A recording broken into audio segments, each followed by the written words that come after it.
Nah, ini perbandingannya ya antara CIL, CIP, CIC. CIL efektif biji yang cenderung pre-cropping, di mana karbon aktif telah ditambahkan dalam tangki leaching ya. Ini contohnya di Antam UBPE Pongkor, di Cibaliung ya, yang dua-duanya sebenarnya saat sekarang ini sudah mendekati tutup ya, karena tambangnya atau keberadaan bijinya sudah cadangannya menipis ya. Berbeda dengan proses Merrill-Crowe, proses carbon in pulp dan carbon in leach dapat merecovery emas langsung dari slari, dari lumpur ya. Nah, secara umum proses CIL mempunyai biaya capital yang lebih rendah dari CIP karena proses adsorpsi dilakukan sekaligus dalam tangki pelindihan ya. Jadi jumlah tangkinya lebih sedikit. Ya, itu perbandingan CIL dan CIP. Namun proses CIP ini lebih fleksibel daripada CIL. Jumlah tangki adsorpsinya bisa ditambahkan sesuai dengan kebutuhan. Lalu tingkat abrasi karbon aktif lebih rendah ya, karena sudah sekian lama diaduk bersama dengan air ya, partikel bijinya ya, sehingga abrasinya sudah berkurang.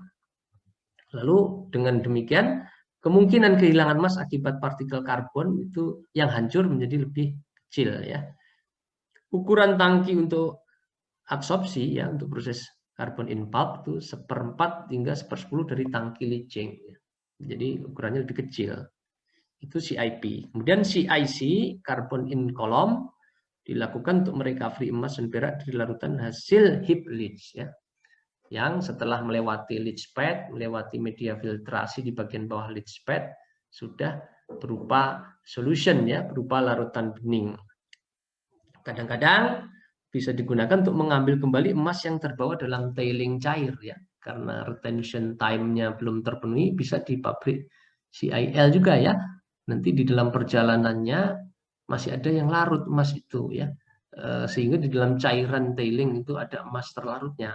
Nah, itu juga bisa di recovery dengan carbon in column, di mana kolom-kolomnya bisa diinstal di dekat TSF-nya ya, tailing storage facility-nya. Nah, hal ini pernah dilakukan ya di salah satu perusahaan di Indonesia. Ini flow sheet carbon in pulp ya. Jadi pada dasarnya proses adsorpsi itu dilakukan setelah leaching selesai ya. Ini leaching selesai, baru ini adalah carbon in pulp. Nah, arah aliran karbonnya juga counter current dengan arah aliran selari ya. Jadi karbon yang baru ditambahkan dari tangki terakhir, terus nanti dia bergerak ke depan dari tangki paling awal, itu dilakukan nanti pengeluaran loaded karbon untuk dicuci dengan asam sebelum dilakukan elusi. Tujuannya apa pencucian dengan asam? Dengan asam klorida yang menghilangkan khususnya mineral-mineral karbonat yang ikut menempel ya, atau menyelimuti karbon aktif itu ya, terbawa dalam permukaan karbon aktif. Ini dilarutkan terlebih dahulu sehingga nanti pori-pori karbon aktif terbuka, dan ketika dilakukan elusi lepas kembali ya emas yang teradsorpsi. Nah, emas yang lepas ini nanti berada di dalam larutan eluate, larutan hasil elusi yang mengandung emas dan perak untuk dilakukan electrowinning. Ya, jadi larutan eluate ini tergantung teknologinya apa.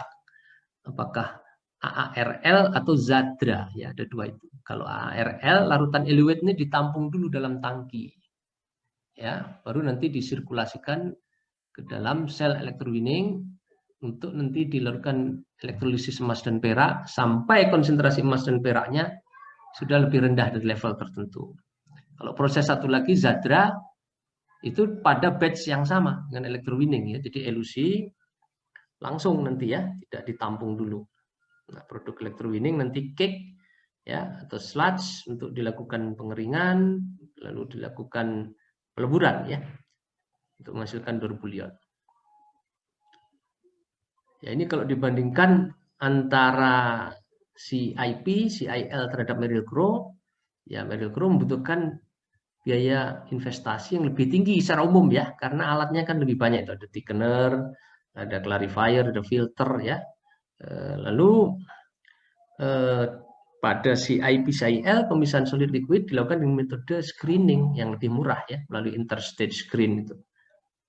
Kemudian ini juga yang penting, kehilangan AU dari proses CCD, jadi proses counter current decantation, pencucian secara bertahap itu tidak betul-betul bisa membersihkan ya padatan dari larutan sisa atau larutan hasil sianidasi yang masih menempel ya, yang ada emasnya. Jadi sekitar 1% dari AU di pregnant solution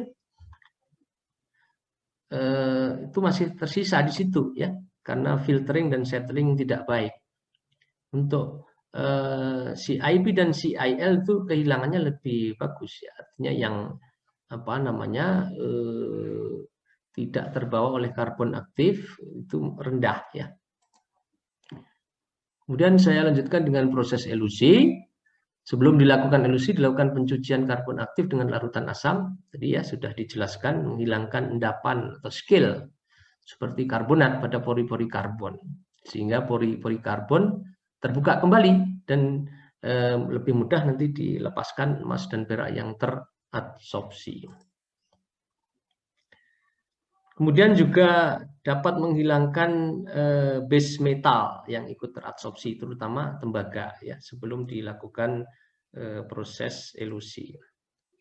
Asam yang digunakan umumnya adalah asam klorida. Oke. Ini tembaga yang masih tersisa dalam karbon akan terlepaskan saat proses elusi ya. Setelah pencucian asam selesai, karbon dibilas dengan air selama kurang lebih 2 jam ya. Jadi ada beberapa tahap tuh proses elusi ya. Kemudian larutan asam dan bilasan yang telah digunakan itu akan dibuang ke TSF ya, bersama-sama dengan spent slurry ya, karena sebenarnya larutan sianidasi itu kan basah. Jadi kalau Anda kenakan asam jadi netral kan, itu nggak apa-apa ya. Jadi bersama-sama dibawa ke TSF ya. Kemudian proses pencucian asam dapat dilakukan dalam kolom elusi, kolom yang sama maupun pada kolom yang terpisah ya, atau tangki yang terpisah. Opsi mana yang dipilih bergantung pada preferensi dari perusahaan dan hasil kajian yang dilakukan ya, terkait aspek tekno-keekonomiannya. Oke, ya ini saya skip yang slide tadi. Pada dasarnya proses elusi itu melepaskan AU dan AG dari karbon aktif ya, dari permukaan karbon aktif dengan mensuplai OH-. Ya, mekanismenya pertukaran ion juga ya sebenarnya. Jadi kebalikan dari proses adsorpsi. Jadi di sini ketika dikontakkan dengan larutan yang mengandung NaOH dan sianida juga, nanti AuCN2- ini lepas ya. Posisinya digantikan oleh OH- dari larutan untuk elusinya ya. Demikian juga untuk AG.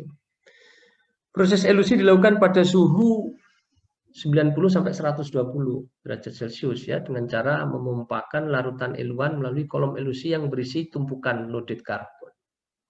Nah, ini yang pada tambang-tambang emas skala kecil ya, pengolahan emas skala kecil menjadi kendala elusi ini ya. Jadi harus suhu tinggi, heatingnya itu menjadi problem. Jadi seringkali umumnya ya yang dilakukan setelah adsorpsi, karbonnya disaring terus dibakar ya. Karbonnya dibakar menghasilkan abu atau es, di mana abu inilah yang nanti dilebur dengan ditambahkan borak, dilebur nanti pengotornya akan terbawa ke dalam slag, dihasilkan bulion ya. Nah, ini di skala industri ya prosesnya elusi ya untuk menghasilkan larutan eluate. Nah, tadi sudah saya bahas ya, di proses ZADRA dan proses ARL. Yang membedakan adalah satu tadi, kalau ARL tidak satu batch yang sama dengan electrowinning. Larutan hasil elusinya ditampung terlebih dahulu di dalam larutan eluate tank ya. Sementara kalau ZADRA itu ya langsung ya. Jadi kalau elusi selesai, electrowinning selesai. Oke. Kemudian juga terkait dengan suhu dan komposisi larutan untuk elusinya. Ya, untuk ZADRA ini komposisi larutan untuk elusi ini 1-2% NaOH, 0,5-1,5% NaCN. Ya, NaCN tetap dibutuhkan ya, karena nanti kan yang menampung emas dan perak yang lepasnya kan di larutan sianida itu. Suhunya 90 derajat Celcius. Sementara itu proses AARL ini konsentrasi cyanidanya 1-3%, tadi setengah sampai 0,2% ya. Jadi yang ARL lebih tinggi, NaOH-nya kurang lebih sama, tapi suhunya ini lebih tinggi ya. Dengan cyanida yang lebih tinggi, suhunya juga lebih tinggi ini untuk ARL. Ya, dan tadi dilakukan penampungan terlebih dahulu. Jadi kalau digambarkan skema flow sheet-nya untuk proses Zadra dari elution column ini nanti langsung ke electrolyte tank ya. Langsung ke electrowinning. Maaf.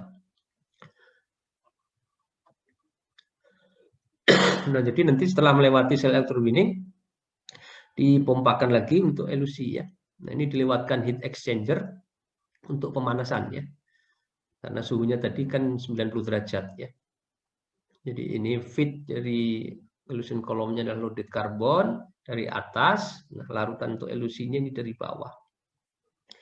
Ya, terus tersirkulasi. Nah, nanti larutan hasil elusi ini dilakukan electrowinning. Setelah dilakukan pendinginan terlebih dahulu ya. Nah, panasnya ini diambil ya untuk nanti dipakai untuk memanaskan larutan umpan elusi.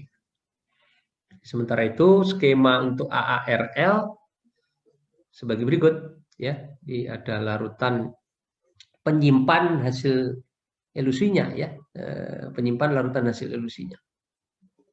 Jadi eluat storage sebelum electrowinning.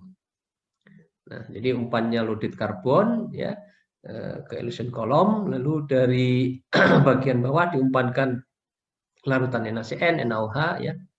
Ada soften water. Kemudian juga ada proses acid wash tadi ya. Sebelum elusi.